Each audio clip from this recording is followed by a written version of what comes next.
IMF ने सवाल किया है कि अगर रिलीफ आप देते हैं तो उससे जो रेवेन्यू टारगेट है क्या वो मुतासिर होगा। ऐसी सूरत हाल में हुकूमत, अगर आईएमएफ नहीं आमादा होता तो फिर ऑप्शन क्या है अवाम को रिलीफ देने के लिए हुकूमत के पास? बहुत शुक्रिया आपका। पहले मैं बात ये अर्ज़ कर दूं कि निगरान वज़ीर ख़जाना ने जो बात की है उससे मुझे खौफ आता है और मुस्तक़बिल के लिए ख़तरात, और ये कहना है कि मैंने ओहदा कबूल ही क्यों किया, इससे मुझे नतीजा लगता है कि उनको हकीकत का इदराक ही नहीं है। मैं पहले एक आपके सवाल से पहले एक स्टेटमेंट दे दूं आपको। अगर निगरान हुकूमत चाहे तो कानूनी इख्तियारात जो उनके पास हासिल हैं उनको इस्तेमाल करे तो बिजली के और पेट्रोल के नरखों में चंद हफ्तों के बाद कमी हो सकती है और डॉलर के मुकाबले में रुपए की कदर में बेहतरी हो सकती है। ये बिल्कुल बिलाशुबा 100% बात जो मैं कर रहा हूँ सही है। लेकिन इससे जो ताकतवर तबके हैं उनके मुफादात मुतासिर होंगे, ये मैं मानता हूँ सही। लेकिन कौम को खौफ दिलाना और इस किस्म की बातें करना ये मेरे ख्याल से नाकाबिल बर्दाश्त है। मैं पहले आपसे अर्ज कर दूँ क्यों। देखिए 2019 में एक टैक्स एमनेस्टी स्कीम आई थी, इमरान खान साहब लेकर आए थे। उसका जो कानून था, जो इश्तहार शाये कराए गए थे, उसमें एफबीआर को ये इख्तियार था, वो मैं आपको पढ़ के सुना दूं। जो लोग इस टैक्स एमनेस्टी से फायदा नहीं उठाएंगे उनके असासे जब्त किए जा सकते हैं, उनकी जायदादें जब्त की जा सकती हैं और उनको 7 साल के लिए जेल भेजा जा सकता है। मैंने 1 दर्जन दफा कहा ना आप किसी को जेल भेजें, ना किसी के असासे जब्त करें। आप तो ये करें कि एक आदमी के पास चोरी के असासे हैं पाकिस्तान के अंदर, 41 लाख आदमियों की एक फहरिस्त हुकूमत के पास है, वो असासे पाकिस्तान में है, हुकूमत के दस्तरस में है। वो जब चाहें वो पैसे उनसे वसूल कर सकते हैं। कोई 1100 अरब रुपए आ सकता है। ये मैंने आपको कानून बता दिया। लिखा हुआ है कि प्रॉपर्टीज और असासे जब्त किए जाएंगे, 7 साल जेल। अब आप मुझे बताइए कि एक आदमी के बैंक अकाउंट में पैसा पड़ा है, वो चोरी का है, कौमी बचत स्कीम में पैसा पड़ा है, आपके लिए क्या मुश्किल है कि आप एक आदमी को बिठा दें प्राइम मिनिस्टर सेक्रेटेरिएट में, वो एफबीआर से डेली करें कि भाई आप कितने लोगों को आपने नोटिस भेजा, उनको ये कहें कि भाई ये एमनेस्टी आई थी, ये कानून है, आपने इससे फ़ायदा नहीं उठाया, ये 2 करोड़ रुपए आपके अकाउंट में पड़ा है, 3 करोड़ कौमी बचत में है, हम उससे सिर्फ कानून के मुताबिक टैक्स ले रहे हैं, मुरवजा कानून के तहत, और कुछ नहीं कर रहे हैं। वो माने या नहीं माने आप उससे ले लें, वो ये करने के लिए तैयार नहीं है। ये सोच ही तैयार नहीं है इनकी कि ये कदम भी हो सकता है, ये मानने के लिए तैयार नहीं है। ये काबिल अफसोस है और बहुत ही परेशानी की बात है, नंबर 1।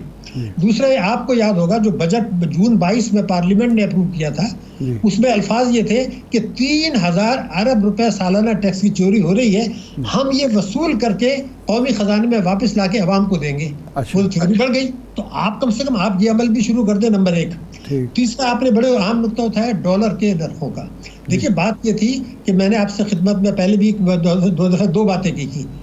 एक बात तो ये की थी कि जनाब ये जो पाकिस्तान में कानूनी तरीके से मार्केट से डॉलर खरीद के और उसको बैरून करेंसी अकाउंट में जमा करके जो पैसा जा रहा है, 1 साल में 15 अरब डॉलर गए थे, यानी 1 अरब डॉलर महीने से ज्यादा।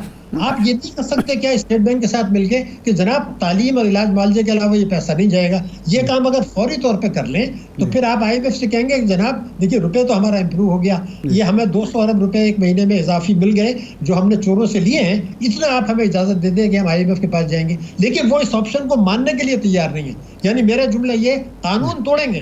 डॉक्टर साहब ये बताइएगा, जो इस वक्त डॉलर की कदर है, हम ये देख रहे हैं कि वो 1 रुपया 2 रुपये करके रोज़ बढ़ रही है और बतदरीज इजाफा है। आपने कहा कि चंद हफ्तों के बाद ये कंट्रोल हो सकती है, लेकिन अभी बढ़ने की वजह क्या है? क्या हमारी इंपोर्ट्स बहुत ज़्यादा हो गई हैं या कोई और रीज़न है? क्योंकि ये हुकूमत जो पिछली गई थी तो कुछ हफ्ते से एक कम से कम ठहराव नज़र आ रहा था डॉलर और रुपए में।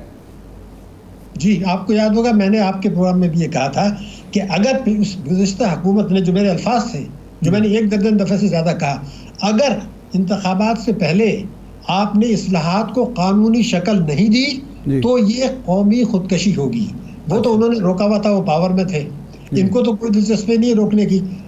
ये भी पता है कि इनका कोई जो है वो पॉलिटिकल विल नहीं है कि सरमाए के फरार को रोकें, ये स्टेट बैंक के साथ मिलें, या खौफ से आप बैंकर्स की मीटिंग बुलाएं कि जनाब ये खुली मंडी जो है इसमें तो 318 324 का रेट चल रहा है, इसका मतलब ये है कि ये 320 पे गिरने वाला है। ये बड़ा गलत ख्याल है लोगों का, रुक जाएगा। इसलिए कि आप अगर उस सरमाए के फरार को नहीं रोकना चाहते, जो लोग बैरूनी करेंसी के अकाउंट में चाहे चोरी का पैसा से डॉलर खरीद के भेज रहे हैं, तो आपका इंपोर्ट्स खुल गई हैं। आपको याद होगा मैंने ये कहा था कि अब इंपोर्ट्स खुलेंगी, तिजारती खसारा बढ़ेगा, जारी हिसाबात का खसारा बढ़ेगा, तो फिर रुपए की कदर भी गिरेगी।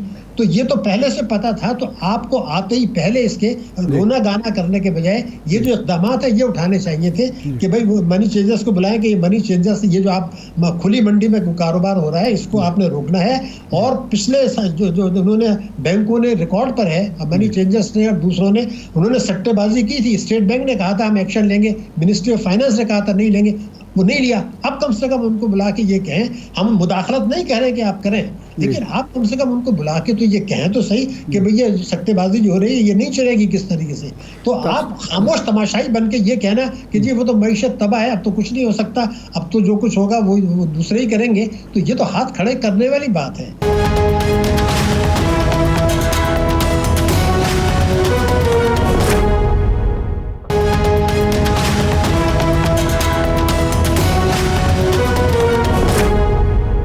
आपने फरमाया कि पैसे ये जो इंपोर्ट्स बढ़ती हैं, ज़ाहिर बात है उससे डॉलर का मसला पैदा होता है।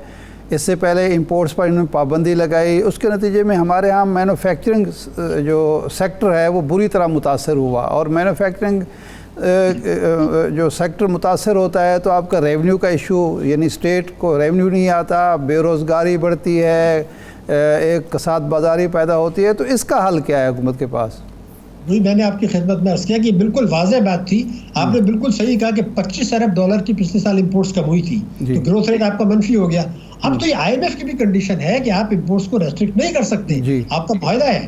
तो वो तब आपको पता था कि इंपोर्ट्स बढ़ेंगी, तिजारती खसारा बढ़ेगा, तो पिछली हुकूमत के लिए भी मैंने कहा था, इनको भी कहा था, इनको पहले दिन आके ये करना चाहिए था कि जो मैंने आपसे कहा कि एक तो चोरी के पैसे से, असासी से रकम वसूल करें, दूसरा ये कि जो डॉलर इनफ्लो कानूनी तरीके से जा रहा है कम से कम उसको तो रोक लें। ठीक है, आप इस वक्त आपके हाथ में नहीं है, लेकिन ये जो बैंकों के थ्रू पैसा जा रहा है, आप एक ही बात करनी है स्टेट बैंक को कि जी बैंक जो मार्केट से आप डॉलर खरीदें उसको आप पैसे को इलाज मुआवजे के अलावा और जो है तालीम के अलावा बाहर नहीं भेजेंगे। मैंने आपको बताया कि सुप्रीम कोर्ट में बताया गया था एक साल में 15 अरब डॉलर गिरा है। तो अगर आज हंगामा है, हराई है, मुल्क डिफॉल्ट के खतरे से है, आवाम परेशान है, तो ये कदम भी नहीं उठाने के लिए तैयार जो ताकतवर तबके अपना पैसा बाहर भेज रहे हैं। डॉक्टर साहब ये नुक्ता ज़रा आप समझाएं। आप ये कह रहे हैं कि तालीम और जो सेहत है, इलाज मुआवजा है, उसके लिए तो डॉलर बाहर भेजें, लेकिन आप क्या ये कहना चाह रहे हैं जो ऑनलाइन ट्रेडिंग हो रही है, लोग बाहर से पैसे अशिया मंगवाते हैं, यहाँ से बेचते हैं, उनको रोक दिया जाए? और दूसरा ये है कि इंपोर्ट तो जाहिर है जब होंगी तो पैसा तो बाहर जाएगा, और उसको कैसे रोका जा सकता है? ये नुक्ता ज़रा वाज़े कर दें प्लीज़। जी बिल्कुल, मैं क्लियर करता हूँ। इंपोर्ट्स जो है वो तो पैसा जो जा रहा है बैंकों के थ्रू जा रहा है। ये मैं उस बात कर रहा हूँ कि मेरे पास 3 करोड़ रुपए चोरी का पड़ा हुआ है, मैं जाता हूँ आहिस्ता आहिस्ता मुख्तलिफ नामों से मार्केट से डॉलर खरीदता हूँ, 50 लाख डॉलर तक मुझे इजाज़त है भेजने की। उस पैसे को मैं अपने ज़ाती अकाउंट में जमा करता हूँ फॉरेन करेंसी की। मुल्क के कानून के तहत वो पैसा बाहर जा सकता है और जा रहा है, और एक साल में 15 अरब डॉलर गया था। तो मेरी रिक्वेस्ट तो इतनी है कि इंपोर्ट्स का पैसा तो बैंक्स की LC के तहत जा रहा है, वो तो जाएगा। जो मार्केट से मैं डॉलर खरीदता हूँ, क्योंकि मुझे पाकिस्तानी करेंसी पे एतमाद नहीं है, ठीक है, ना करें, अपने अकाउंट में जमा भी कर दें फॉरेन करेंसी में, वो भी ठीक है। उसको आप बाहर नहीं भेज सकते। अगर आपको बच्चे की तालीम के लिए भेजना है, खुदा न खास्ता, सही है, ठीक है, समझ आ रही है।